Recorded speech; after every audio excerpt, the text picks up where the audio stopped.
Hello everyone, welcome back to iceberg speaks. আজকে 29th। তোমরা কে কে vote দিয়ে এলে জানিও। আমি আজকে ভোট দিয়ে এলাম। আজকে সকাল থেকে খুব হাওয়া দিচ্ছে, ওয়েদারটা ভালো আছে, আর আমার মনে হলো যে আজকে ভিডিওটা বানানো যাবে। তো আজকেই শুরু করছি। আজকের ভিডিওর বিষয় হচ্ছে আমাদের সেলফ গ্রোথ সিরিজ ফাউন্ডেশনের পার্ট 5, যেখানে আমরা সেলফ এস্টিম নিয়ে একটুখানি বিস্তারিত আলোচনা করব। আজকের ভিডিওটা শেষ হলে এবং আজকের টাস্কশিটটা কমপ্লিট করে ফেলার পরে আমরা এক ধাপ এগিয়ে যাব। আমরা আমাদের প্রথম যে সামগ্রিক যে পার্টটা, সেটা আমাদের বেসিক লেভেলটা আমরা কমপ্লিট করে ফেলবো। আজকে আমরা কথা বলবো সেলফ এস্টিম নিয়ে। তার আগে বলে রাখি, এর আগে আমাদের 4টে পার্ট গেছে: self analysis through SWOT analysis, strength, weakness, opportunity, threat. এছাড়া আমরা ইমোশনস সম্পর্কে জেনেছি, আমরা মাইন্ডসেট সম্পর্কে জেনেছি, এবং আমরা জেনেছি ভ্যালুজ আর বিলিভস সম্পর্কে। আজকে যেটা ফাইনাল পার্ট ফাউন্ডেশনের, সেখানে আমরা দেখব সেলফ এস্টিম কাকে বলে। এবং সবথেকে মজার বিষয়, তোমরা যদি মন দিয়ে পুরোটা শোনো তাহলে বুঝতে পারবে যে সেলফ এস্টিমের সঙ্গে প্রিভিয়াস আমরা যে 4টে বিষয় নিয়ে আলোচনা করেছি, প্রত্যেকটা ইন্টারকানেক্টেড। যখন আমরা মাইন্ডসেট নিয়ে কথা বলেছিলাম, ওই ভিডিওটা দেখা না থাকলে দেখে নেবে, সেখানে আমরা বলেছিলাম যে মাইন্ডসেট ফিক্সড না গ্রোথ, তার উপর ডিপেন্ড করছে আমাদের সেলফ এস্টিম হাই হবে না লো হবে। স্ট্রেংথ, উইকনেস, অপরচুনিটি, থ্রেট যখন আমরা অ্যানালিসিস করছিলাম, আমরা যখন সেলফ অ্যানালিসিস শিখছিলাম, তখন আমরা দেখেছিলাম যে সেলফ অ্যাওয়ারনেসের মাধ্যমে কী করে আমরা সেলফ এস্টিম সম্পর্কে ধারণা পাই।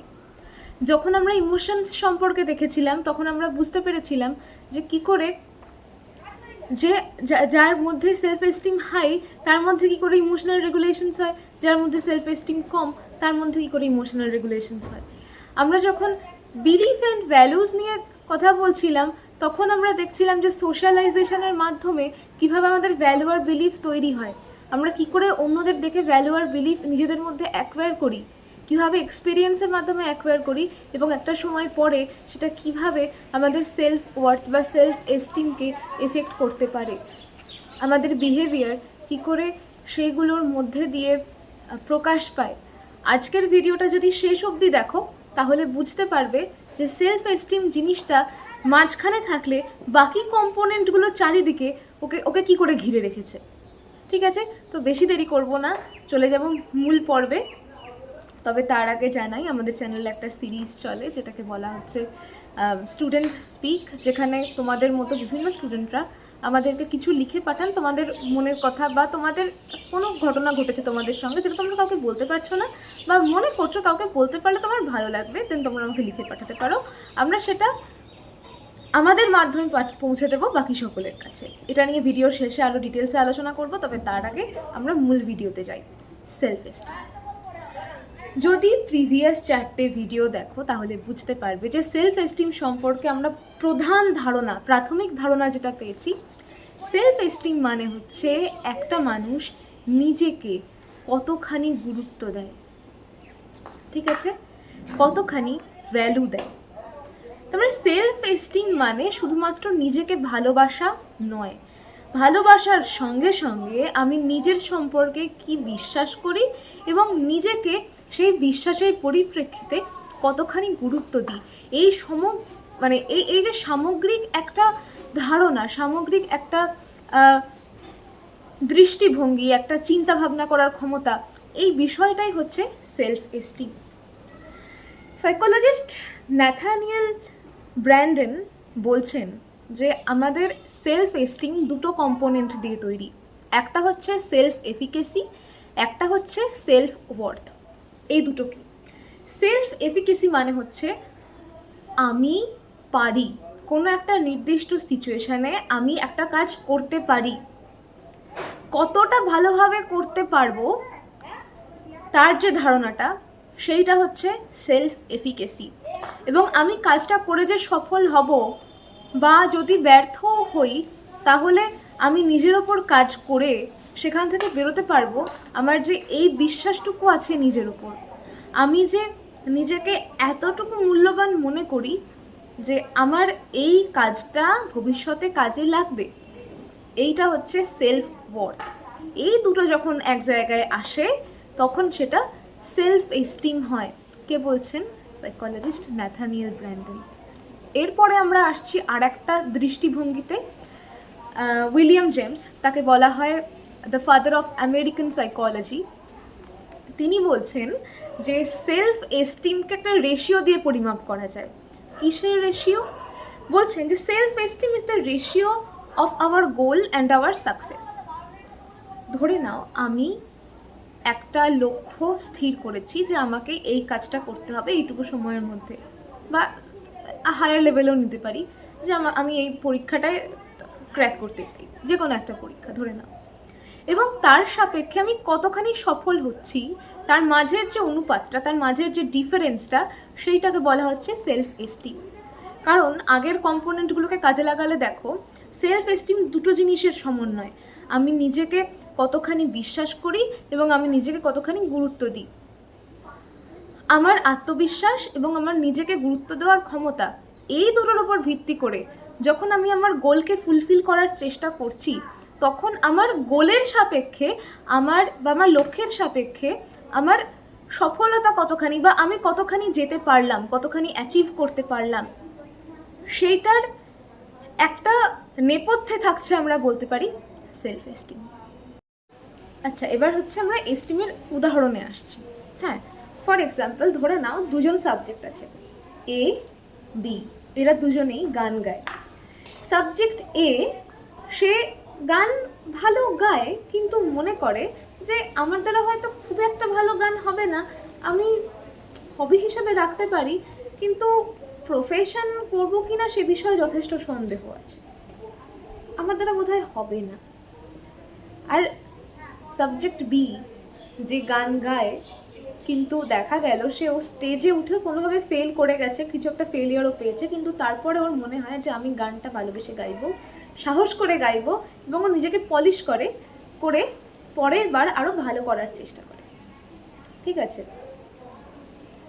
তো উদাহরণের ক্ষেত্রে বলা হচ্ছে যে সাবজেক্ট মনে করছেন যে আমার দ্বারা এই জিনিসটা হবে না, আমি ভালো করে করতে পারবো না, তার নিজের প্রতি বিশ্বাসটা একটু কম, বলা হচ্ছে তার সেলফ এস্টিমটা লো। কিন্তু যে ব্যর্থতাকে শেখার সুযোগ হিসেবে দেখছে, যে ব্যর্থ হয়ে যাওয়ার পরেও প্র্যাকটিস করছে, ইমপ্রুভ করার চেষ্টা করছে, তার ক্ষেত্রে বলা হচ্ছে যে তার সেলফ এস্টিম হাই। একটু প্রিভিয়াসলি মনে করো, আমরা যখন মাইন্ডসেটের ভিডিও নিয়ে আলোচনা করছিলাম তখন আমরা বলেছিলাম মাইন্ডসেট দু ধরনের হয়, একটা ফিক্সড মাইন্ডসেট, একটা গ্রোথ মাইন্ডসেট। যার ফিক্সড মাইন্ডসেট হয় সে যখন ফেলিয়ারকে দেখে তার মনে হয় যে আমি এখান থেকে আর বেরোতে পারবো না, এটাই সব কিছু, এটাই দ্য আলটিমেট। তো এখান থেকে মিল পাওয়া যায় এস্টিমের ক্ষেত্রে, যার লো সেলফ এস্টিম হতে পারে ডেভেলপমেন্টের মাধ্যমে তার ফিক্সড মাইন্ডসেট তৈরি হয়েছে, যার কারণে সে ফেলিয়ারের পরের রাস্তাটা আর দেখতে পাচ্ছে না। এগুলো কি করে হয়, কেন হয়, সেটা আজকের ভিডিওতেই বলবো। হ্যাঁ, যে কেন আমরা সেটা নিয়ে কাউকে জাজ করবো না বা খারাপ বলবো না। ওকে, আচ্ছা। আর গ্রোথ মাইন্ডসেট, সে হয়তো ছোট থেকে এমন কিছু এক্সপিরিয়েন্স করেছে যার মাধ্যমে সে বুঝতে পেরেছে যে ফেলিয়ারটাই দি এন্ড নয়, ওটাকে আমরা কাজে লাগিয়ে ভবিষ্যতে আরও ভালো করতে পারি। সেক্ষেত্রে দেখা যায় সাবজেক্ট বি এর ক্ষেত্রে সেলফ এস্টিম বেশি হয়েছে, ফলোড বাই গ্রোথ মাইন্ডসেট। ওকে, ওর মাথায় আছে যে আমি এটাকে নিয়ে আরও কাজ করতে পারি, তাই ও ফেল করে যাওয়ার পরেও জিনিসটাকে আরও পলিশ করে এবং পরের বার আবার স্টেজে ওঠার কারেজটা দেখায়। এইটা হচ্ছে এস্টিমের একটা প্রাথমিক উদাহরণ দিলাম। এখন গল্প হচ্ছে যে এই জিনিসটা কি করে তৈরি হয়। মানে একটা মানুষ তো এমনি এমনি ফেলিয়ার দেখে ভয় পাবে না, আর একটা মানুষ তো এমনি এমনি মনে করবে না যে ফেলিয়ারের পরেও কিছু একটা আছে, আমি ঠিক করতে পারি। সেটাতে আসবো, তার আগে বলি যে জেনারেলি সেলফ এস্টিমকে কতগুলো ভাগে ভাগ করা হয়। অলরেডি দুটো বলেছি, high and low self esteem.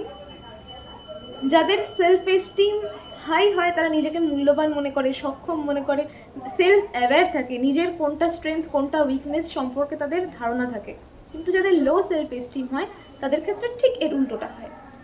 হয়তো তারা নিজেকে খুব বেশি গুরুত্বপূর্ণ মনে করতে পারছে না, নিজের মতামত সবার সামনে রাখতে পারছে না, নিজে কোনো একটা কাজ করতে যাচ্ছে সেটা ঠিক কি না ঠিক হচ্ছে কি না সেটার জন্য তার উল্টো দিকের মানুষের অ্যাপ্রুভাল প্রয়োজন হচ্ছে, এরকম জিনিসপত্র হতে পারে। এখনকার গবেষণার ফলে আর এক ধরনের সেলফ এস্টিমের কথাও উঠে আসছে, যেটাকে বলা হচ্ছে আনস্টেবল বা ফ্রেজাইল সেলফ এস্টিম, যেটার সঙ্গে লো সেলফ এস্টিমের কিছুটা সিমিলারিটি আছে, যেখানে বলা হচ্ছে যে একটা মানুষের সেলফ এস্টিম কেমন হবে সেটা নির্ভর করছে তাকে উল্টো দিকের মানুষটা কীরকম আখ্যা দিচ্ছে তার উপর। আমি এটা নিয়ে এই স্কিমা টিমাগুলো আলোচনা করার পরে আবার বলছি যে এই ফ্রেজাইল সেলফ এস্টিমটা কী করে তৈরি হয়, কী করে এই জিনিসটা মানে কনসেপ্টে এলো, মার্কেটে এলো, ঠিক আছে।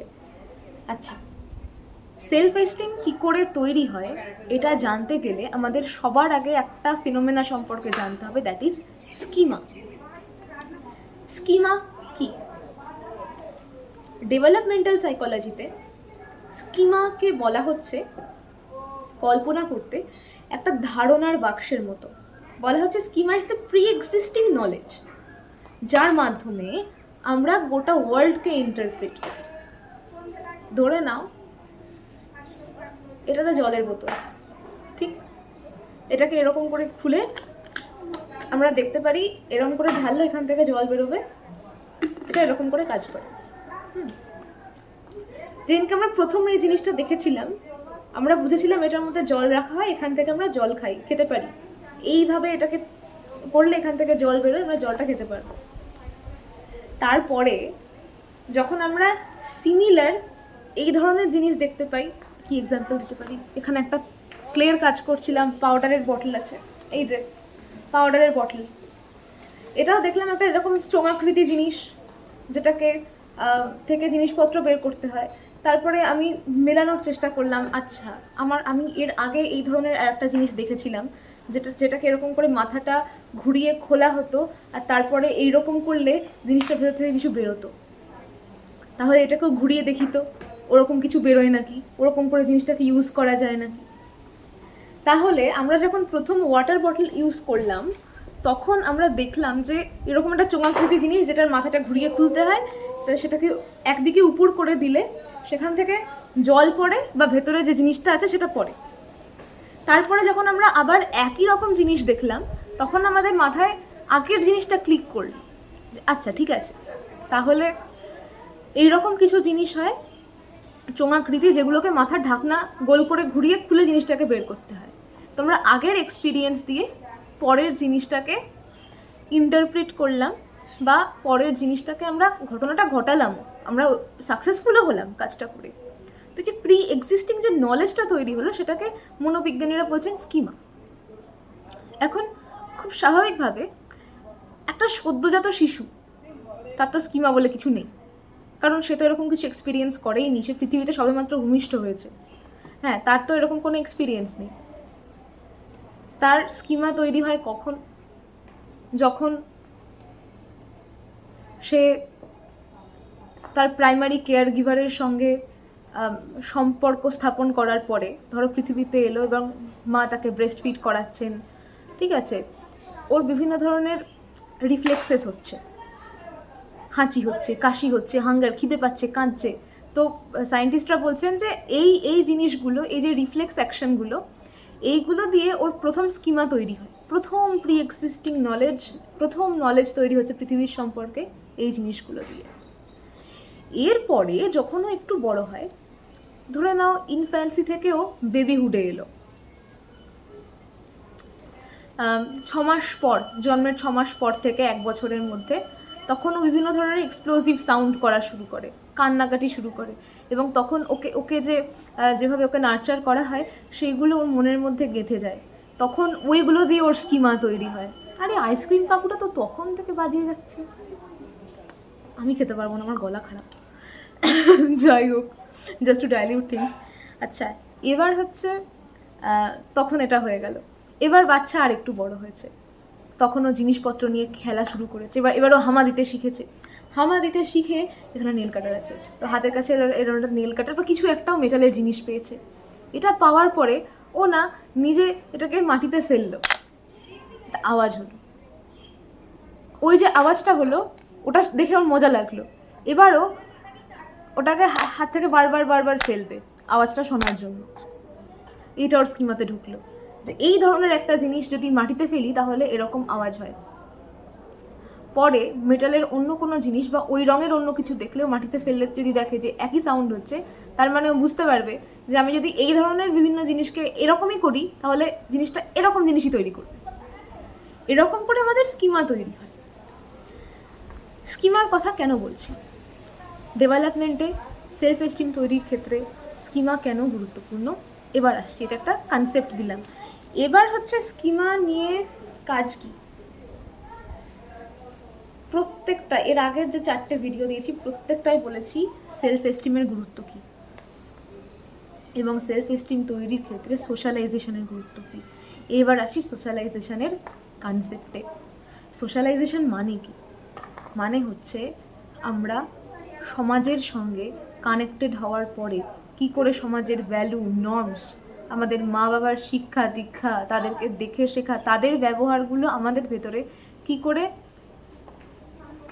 আচরণকে ঢুকিয়ে দেয়, কি করে আমাদের ভেতরে এক্সপিরিয়েন্স তৈরি করে, এইগুলো হচ্ছে সোশ্যালাইজেশন। এটা শুরু হয় কখন থেকে? বলা হচ্ছে আর্লি চাইল্ডহুড থেকে। Early childhood, late childhood, adolescence, young adulthood, হ্যাঁ, সারাটা জীবন ধরে মানুষের ডেভেলপমেন্ট চলে। কিন্তু এই যে এস্টিম তৈরির শুরুটা কখন হয়? বিভিন্ন রকম বিজ্ঞানীরা বিভিন্ন রকম থিওরি দিয়েছেন। এরিক এরিকসন বলে একজন রয়েছেন, তিনি বলেছেন যে আমাদের ডেভেলপমেন্টের 8টা স্টেজ হয়। হ্যাঁ, একদম ছোট্টবেলা থেকে শুরু হয়, ইনফ্যান্সি থেকে। সেটা একটা আলাদা বড় ভিডিও হতে পারে, কিন্তু একটু ধারণা দিচ্ছি যাতে বোঝা যায়। উনি বলছেন যে এই প্রত্যেকটা স্টেজে প্রত্যেকটা এজ গ্রুপ দেওয়া আছে। বলছেন যে এই প্রত্যেকটা স্টেজে বাচ্চার মধ্যে একটা কনফ্লিক্ট তৈরি হয়, আর এই কনফ্লিক্টটা যদি রেজলিউশন হয়ে যায় ঠিকঠাক তাহলে একটা ভার্চু তৈরি হয়, মাইলস্টোন ক্র্যাক করলো। আর যদি না হয়, কনফ্লিক্ট যদি রেজলিউশন না হয় তাহলে কনফ্লিক্ট ওখানে ফিক্সড হয়ে যায়, ওই প্রবলেমটা ওর সলভ হয় না। তখন যেটা তৈরি হয় ওটাকে বলা যায় প্যাথোলজি। বলছে যার যার যার বেসটা ভার্চু দিয়ে দিয়ে দিয়ে দিয়ে তৈরি হবে তার ভবিষ্যৎটা অনেকটা স্মুথ হবে। কিন্তু যে বাচ্চার মধ্যে ওই প্যাথোলজি দিয়ে জিনিসটা তৈরি হতে হতে যাবে, তার তার কিন্তু ওই জিনিসটাকে নিয়ে নিজের পার্সোনালি ডেভেলপ করা এবং ভবিষ্যতে কাজে লাগানো এটা অনেকটা কঠিন হয়ে যায়। কখন থেকে শুরু হয়? ইনফ্যান্সি থেকে শুরু হয়, কিন্তু আমরা এখানে যেহেতু এস্টিমের কথা বলছি আমরা প্রি স্কুল এজ থেকে শুরু করছি। প্রি স্কুল এজ মানে আর্লি চাইল্ডহুড, 3 থেকে 6 বছর এই সময়টা ধরে নেওয়া যাক প্রি স্কুল। তো প্রি স্কুলের সময় কি হয়? বাচ্চারা সাধারণত বাড়িতে থাকে, মা বাবা পরিবার পরিজনদের সঙ্গে ওদের মধ্যে ডেভেলপমেন্টের প্রসেসটা শুরু হয়। এই সময় কি হয় দেখা গেল, আচ্ছা এই সময় একটা গুরুত্বপূর্ণ বৈশিষ্ট্য, বাচ্চা ইমিটেট করা শুরু করে। ইমিটেট কি? অনেক সময় দেখবেন আর্লি চাইল্ডহুডের বাচ্চারা বাড়িতে মা বাবাকে নাম ধরে ডাকছে। ঠিক আছে, এটা আমার খুব মজার এক্সাম্পল লাগে, আমি নিজেটা মানে বুঝতে পেরেছিলাম যে ওয়ান্স আপন এ টাইম আমি আমার পিসিমণিকে নাম ধরে ডাকতাম, পরে বুঝতে পারলাম যে নাম ধরে ডাকতাম না, আমি ওটা ইমিটেট করতাম। এটা আর্লি চাইল্ডহুডের বাচ্চাদের একটা নেচার, একটা বৈশিষ্ট্য, যে ওরা আশেপাশের মানুষকে যেমন করে বিহেভ করতে দেখে ওরাও সেম টু সেম কপি করে।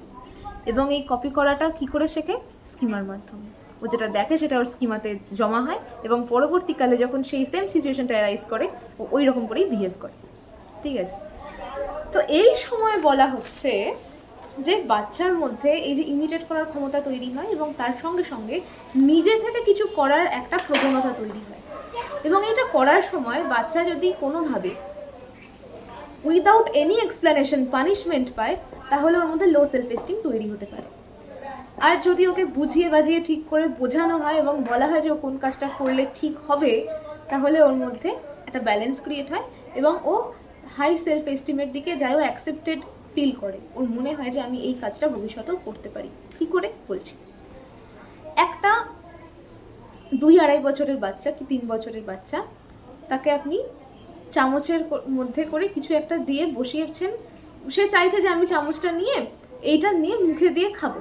ঠিক আছে, তো এটা খেতে গিয়ে ও নোংরা করলো, খুব স্বাভাবিক, 2.5 বছরের 3 বছরের বাচ্চা নোংরাই করবে। হ্যাঁ, যদি আমরা এক্সপেক্ট করি খুব পরিষ্কার করবে সেটা বোকার মতো কাজ হবে, ওই এজটা নোংরা করারই এজ। ঠিক আছে, তো ও নোংরা করেছে জিনিসটা। এখন দেখা গেল ওর বাড়িতে ওর বড়রা ওকে জিনিসটাকে কোনো এক্সপ্লেন করলো না যেটা নোংরা হলো বা কি কিছু হলো, ওকে দিল ঠাটিয়ে এক চড়, তোমাকে আর কোনোদিনও দেবো না এরকম করতে, তুমি নোংরা করো এখানটায়। আরে ভাই, ও বোঝে ওটা নোংরা, ও তো ওটাই করবে, তো শিখছে, তাই না? তো এই জিনিসটা করলে হয় কি, ওর মধ্যে একটা একটা কি বলবো ওটাকে, একটা ক্রিটিসিজম নিজের সম্পর্কে তৈরি হয়। কিচ্ছু নয়, স্কিমাতে শুধু এটুকু থেকে যাবে যে আমি এই কাজটা করেছিলাম বলে আমাকে মেরেছিল, এটুকুই থেকে যাবে, আর কিছু থাকবে না। এক্সপ্লেনেশন দাও, শেখাও, নোংরা কিভাবে করলে জিনিসটা নোংরা হবে না, ব্যালেন্স আসতে সময় লাগবে, এই পুরো জিনিসটা বোঝালে ওর মধ্যে যতখানি কম সেলফ এস্টিম আগের বার তৈরি হচ্ছিল ততখানি হবে না। এরকম করে জিনিসগুলো তো আমি এক্সাম্পল দিচ্ছি। এরপরে আসছি স্কুল এজের ক্ষেত্রে 6 থেকে 12 বছর। 6 থেকে 12 বছর এই সময় দেখা যাচ্ছে বাচ্চা স্কুলে যায়, টিউশনে যায়, বন্ধুদের সংস্পর্শে আসে এবং তাদের মধ্যে থেকে ডেভেলপমেন্ট শুরু হয়। সেলফ এস্টিম কী করে তৈরি হয়? আমাদের ডেভেলপমেন্টের ক্ষেত্রে লেভ ভাইগটস্কি বলে একজন সাইকোলজিস্ট ছিলেন, তিনি বলছেন যে লার্নিংয়ের ক্ষেত্রে গুরুত্বপূর্ণ একটা অংশ হচ্ছে the zone of proximal development. Proximal development জোনটা মানে কি, একটা বাচ্চার বিশেষ কিছু এবিলিটি থাকে, সেগুলোকে অনেকগুলো ক্যাটাগরিতে ভাগ করা যায়।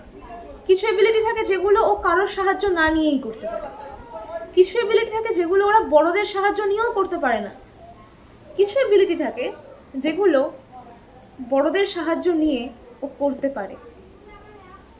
ঠিক আছে, জেনারেলি এটা ফোকাস করা হয় ওই আর্লি চাইল্ডহুড থেকে শুরু করে লেট চাইল্ডহুড অবধি। তবে আমার মনে হয় এই জোন অফ প্রক্সিমাল ডেভেলপমেন্ট জিনিসটা পুরো ছাত্র জীবন জুড়েই আমাদের সেলফ এস্টিমকে শেপ করতে পারে। কী করে আমি বলছি, একটা বাচ্চা যে কোনো একটা বিষয় ফিগার আউট করতে পারছে না, ধরে যাক একটা অঙ্ক করতে পারছে না একা একা, তো বড়দের সাহায্য নিয়ে করলো। বড়টা যে কোনো কেউ হতে পারে, দাদা দিদি হতে পারে, টিচার হতে পারে, মা বাবা হতে পারেন। তো এই যে লার্নিংয়ের ক্ষেত্রে ভাইগটস্কি এখানে টিচার্সদের রোলটাকে গুরুত্ব দিয়েছেন এবং বলছেন যে দ্য মোর নলেজেবল আদার্স, ওর থেকে বেশি জানে যারা, তাদের সাহায্যে এই কাজটা ওরা করতে পারে। হ্যাঁ, তো ছাত্র জীবনে জোন অফ প্রক্সিমাল ডেভেলপমেন্টের গুরুত্ব কতখানি আমি বলছি। ধরে নাও ক্লাস 11-এ উঠেছে একটা বাচ্চা, আচ্ছা এটা তো বোধহয় আমি স্কুল এজের কথা বলছি, তো অ্যাডোলেসেন্সের শেষে গিয়ে ওইটাও বলবো। আচ্ছা, স্কুল এজের ক্ষেত্রে দেখা যাক কোনো একটা বাচ্চা কোনো একটা ফিজিক্যাল সায়েন্সের কনসেপ্ট বুঝছে না, অন্য কারোর ক্ষেত্রে ও বুঝতে গেল অন্য কারোর কাছে, বড়দের কাছে, তো তিনি দুটো পসিবিলিটি হতে পারে। এক হচ্ছে ওকে বোঝালেন ঠিক করে, আর এক হতে পারে মানে ওকে বলা হলো যে বাকিটা বুঝছে, তুই কেন বুঝছিস না। এখানে ক্লিয়ারলি বোঝা যাচ্ছে যে সেকেন্ড অপশানের ক্ষেত্রে বাচ্চার সেলফ এস্টিমে হার্ম হওয়ার সম্ভাবনা বেশি।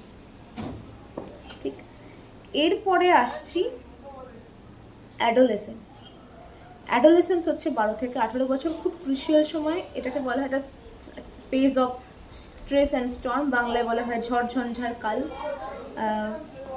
এই সময় ফিজিক্যাল চেঞ্জ, ইমোশনাল চেঞ্জ, মানসিকতার পরিবর্তন হয়, অনেক ধরনের হরমোনাল চেঞ্জেস হয়, যার ফলে আমাদের শারীরিক মানসিক যে মিথস্ক্রিয়া সেইটার মধ্যে একটা প্রভাব পড়ে, একটু আধটু না, অনেকটা প্রভাব পড়ে। এছাড়াও যে বিষয়গুলো অনেক গুরুত্বপূর্ণ ভূমিকা পালন করে, প্রথমটা হচ্ছে পিয়ার গ্রুপ, দ্বিতীয়টা হচ্ছে social media, third is family. Okay, peer pressure কীভাবে, বন্ধু মহল বাড়ছে, অন্য বন্ধুদের যে ভ্যালু বিলিফ সেগুলো আমার মধ্যে ঢুকছে, আমি তাদের চোখ দিয়ে নিজেকে চিনতে শিখছি। হ্যাঁ, এইটা একটা গল্প গেল। কম্পিটিশন বাড়ছে, যদি হেলদি কম্পিটিশন হয় তাহলে কিন্তু সেলফ এস্টিম গ্রো করবে, কিন্তু যদি আনহেলদি কম্পিটিশন হয় হতেই পারে সেলফ এস্টিম কম হলো। Social media is a huge platform for comparison. তুলনা। বিজ্ঞানীরা বলছেন মানুষের একটা সাধারণ নেচার অন্যের সঙ্গে নিজেকে তুলনা করা, কিন্তু সেটা ক্ষতিকর কখন জানো? যখন সেটা অনেক বেশি স্ট্রিক্ট হয়ে যায়। আমার থেকে উপরে যারা, তাদের সঙ্গে যখন আমি নিজেকে খুব স্ট্রিক্টভাবে কম্পেয়ার করি, তখন জিনিসটা অনেক বেশি কঠিন হয়ে যায়। নিজে সেলফ ক্রিটিসিজমটা তখন আমরা নিতে পারি না, ইনকনগ্রুয়েন্স তৈরি হয়, একটা অসমতা তৈরি হয়, হ্যাঁ, সাম্যাবস্থা জিনিসটা চলে যায়, নিজের ভালো দিকগুলো তখন আর চোখে পড়ে না, সেলফ এস্টিম কমতে থাকে। যদি হেলদি কম্প্যারিজন হয়, তাহলে একটা নির্দিষ্ট সময় পর্যন্ত হেলদি কম্প্যারিজন আমাদের সেলফ এস্টিমকে পলিশ করতে সাহায্য করে। কিন্তু যদি একটা আনহেলদি সেলফ কম্প্যারিজন হতে থাকে, সেই জিনিসটা কিন্তু খারাপ করতে পারে আমাদের। এরপরে আসছে ইয়াং অ্যাডাল্টহুড, যেটা হচ্ছে 18 বছরের পরে। এখানে দেখার মতো বিষয় হচ্ছে যে অলরেডি বেস তৈরি হয়ে আছে আমাদের। আর্লি চাইল্ডহুড বা প্রি স্কুল থেকে অ্যাডোলেসেন্স পর্যন্ত আমাদের যে ধরনের এক্সপিরিয়েন্স তৈরি হয়েছে, তার উপর নির্ভর করছে ইয়াং অ্যাডাল্টহুডে গিয়ে আমার পার্সোনালিটি কীরকমভাবে শেপ হবে।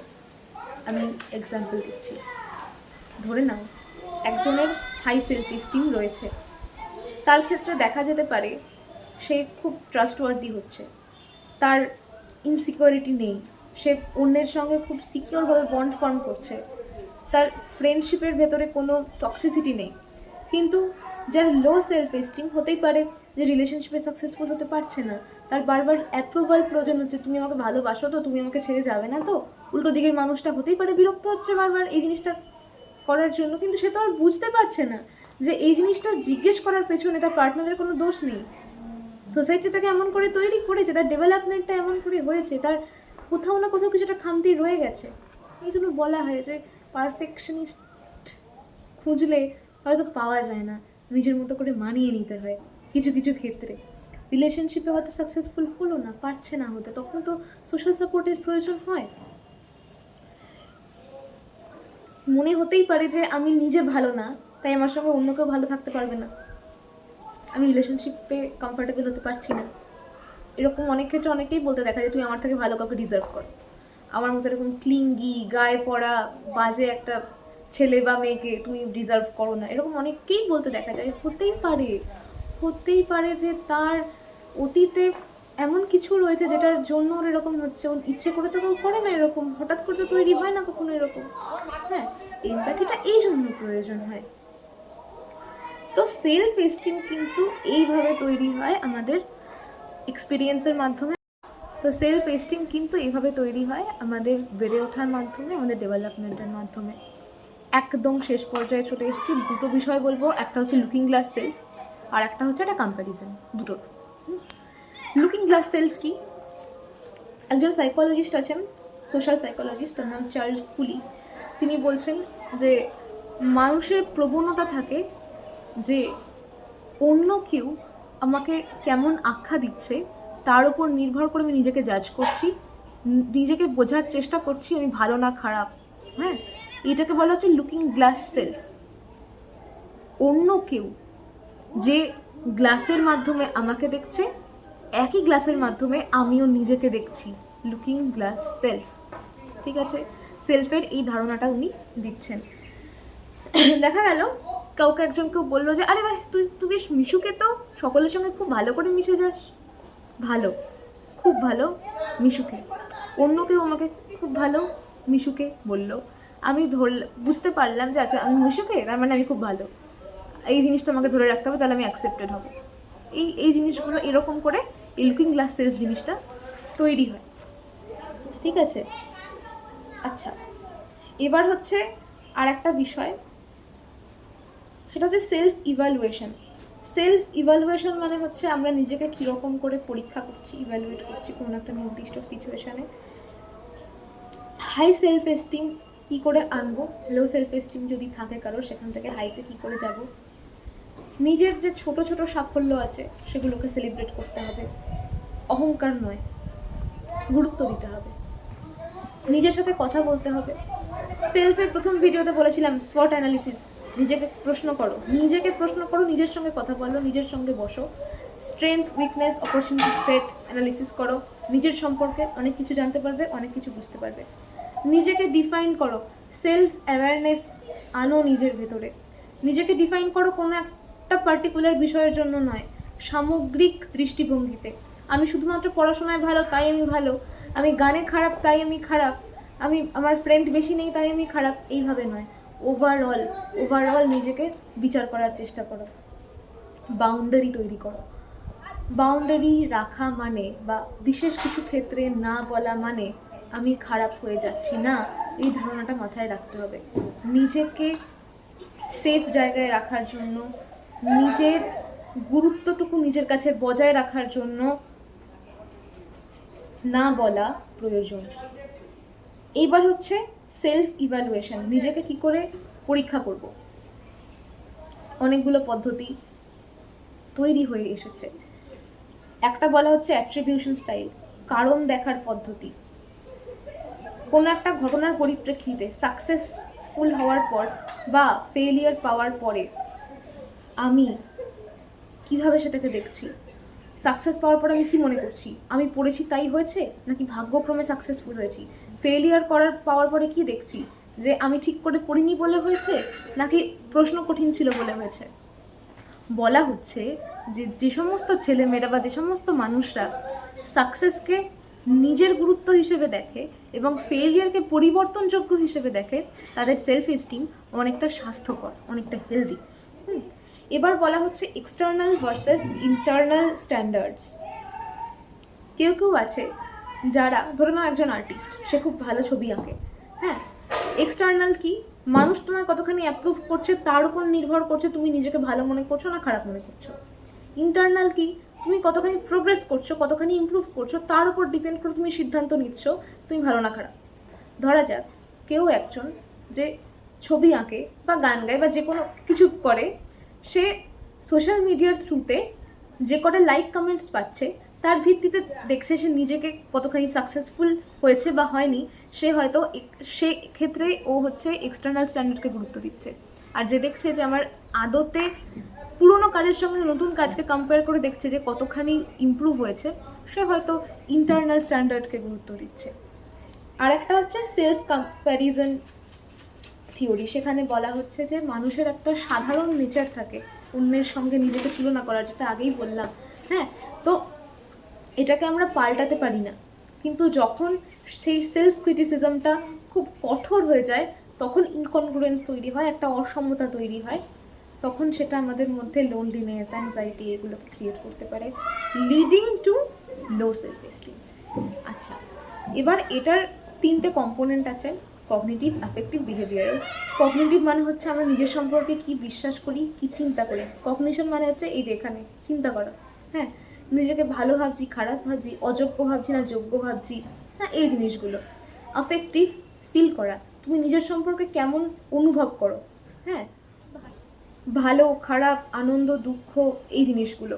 আর বিহেভিয়ারাল কম্পোনেন্ট মানে হচ্ছে যে এইগুলো, এই যে অ্যাফেক্ট আর কগনিশন মিলে তোমার সেলফ এস্টিমের যে ধারণাটা তৈরি করেছে, তার মাধ্যমে তুমি নিজেকে কেমন করে দেখো বা তুমি কীরকম বিহেভ করো একটা পার্টিকুলার সিচুয়েশানে, সেটা হচ্ছে ইভ্যালুয়েশনের এই বিহেভিয়ারাল কম্পোনেন্ট। আচ্ছা, এবার একটা খুব তাড়াতাড়ি high self esteem, low self এস্টিমের একটা পার্থক্য করে নেব, ব্যাস তাহলেই হয়ে যাবে। বলা হচ্ছে যাদের হাই সেলফ এস্টিম তারা সমালোচনা নিতে পারে, নিজের মত প্রকাশ করতে পারে এবং নতুন চ্যালেঞ্জ নিতে পারে। উল্টো দিকে যাদের লো সেলফ এস্টিম তারা সমালোচনা পেলে ভেঙে পড়ে, তারা নিজের মত প্রকাশ করার জন্য ভয় পায়, কনফিডেন্স পায় না এবং চেষ্টা করে ঝুঁকি এড়িয়ে চলতে। যাদের হাই সেলফ এস্টিম তারা ব্যর্থতাকে শেখার সুযোগ মনে করে, কিন্তু যাদের লো সেলফ এস্টিম তারা ব্যর্থতার পরে রাস্তা খুঁজে নাও পেতে পারে। যাদের হাই সেলফ এস্টিম তারা হয়তো রিলেশনশিপে একটা হেলদি স্পেস মেনটেন করতে পারে, বাউন্ডারি তৈরি করতে পারে, তারা অন্যের সাফল্যে খুশি হতে পারে, লিডস টু গ্রোথ মাইন্ডসেট। কিন্তু যাদের লো সেলফ এস্টিম হতে পারে তারা সম্পর্কে খুব বেশি ক্লিঙ্গি, খুব বেশি নির্ভরশীল হয়ে যাচ্ছে অন্যদের ওপর, ওভার পজিটিভ হয়ে যাচ্ছে বা ইনসিকিওর হয়ে যাচ্ছে, হ্যাঁ, জেলাসি আসতে পারে। এছাড়া যাদের হাই সেলফ এস্টিম হয় তারা নিজের সিদ্ধান্ত নিজে নেয়, অন্যদের অ্যাপ্রুভালের অপেক্ষা এরা করে না। কিন্তু যাদের লো সেলফ এস্টিম হয় তারা নিজের সিদ্ধান্তের জন্য অ্যাপ্রুভাল চায় অন্যদের থেকে। ভিডিও শেষ। দুটো কথা বলবো। একটা হচ্ছে যে তোমাদের প্রথম কাজ আজকের ভিডিওটাকে মাইন্ডসেটের সঙ্গে কানেক্ট করা, প্রত্যেকটা কম্পোনেন্টকে টাস্ক শিট দেখে নিয়ে পেরে যাবে, সোজা জিনিস আছে ওখানে, ইন্টারেস্টিং বাট সোজা জিনিস আছে। আর একটা হচ্ছে যেটা আগের ভিডিওতে এবং প্রত্যেকটা ভিডিওতে আমি বলি, ডোন্ট জাজ এনিওয়ান প্লিজ। কারোর সেলফ এস্টিম লো মানে সে খারাপ নয়, কারোর সেলফ এস্টিম হাই মানেই যে সে খুব ভালো এমনটাও নয়। পুরোটাই তার ডেভেলপমেন্ট, তার বেড়ে ওঠা, তার ছোট থেকে বড়োর মধ্যে দিয়ে তৈরি হয়েছে। আমরা কেউ জানি না একটা মানুষ কী ফেস করে এসেছে, তার অতীতে কি হয়েছে। সুতরাং তার একটা কাজের ভিত্তিতে আমরা তাকে জাজ করতে পারি না, তাই তো? সকলে খুব ভালো থেকো, সুস্থ থেকো। আজকের টাস্ক শিটটা অবশ্যই করো। পরের ভিডিওতে আমরা আর এক ধাপ এগিয়ে যাব এবং তোমাদের জন্য আরও কিছু সারপ্রাইজ অপেক্ষা করে আছে। সকলে খুব ভালো থেকো, সুস্থ থেকো। টাটা।